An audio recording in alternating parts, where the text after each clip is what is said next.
সাফ অনূর্ধ্ব ২০ চ্যাম্পিয়নশিপের ফাইনালে আজ স্বাগতিক নেপালের মুখোমুখি হবে বাংলাদেশ। ললিতপুর আনফা কমপ্লেক্সে ম্যাচটি শুরু হবে বাংলাদেশ সময় বিকেল 6:45টায়।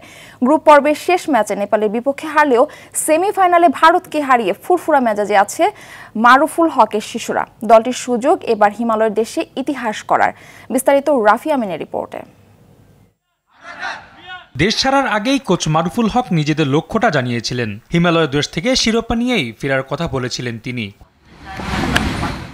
শুরুটা শ্রীলঙ্কাকে হারিয়ে করলেও মারুফুলের প্রথম লক্ষ্যে বাধা হয়ে দাঁড়ায় স্বাগতিকরা। সন্তুষ্ট থাকতে হয় গ্রুপ রানার্স আপ হয়েই।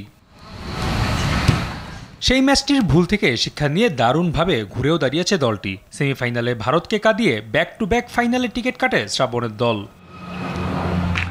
শিরোপা থেকে কেবল একটি জয়ের দূরত্বে দলটি। তবে আসর জুড়ে অপরাজিত থাকা নেপাল যেন এখন এভারেস্টেই রূপ নিয়েছে। টুর্নামেন্টের প্রথম দেখায় হিমালয়ের বাধায় আটকালেও এবার আনফা কমপ্লেক্সের চূড়া থেকে জয় নিয়ে ফিরতে চান আসিফ রাব্বিরা। ফলে অপেক্ষা এখন হিমালয়ের দেশ থেকে আরও একটি শিরোপা নিয়ে ঘরে ফেরার। এর আগে 2022 সালে দেশটি থেকেই নারী সাফ চ্যাম্পিয়নশিপের মুকুট নিয়ে ঘরে ফিরেছিল বাংলাদেশের নারীরা। রাফি আমিন, RTV।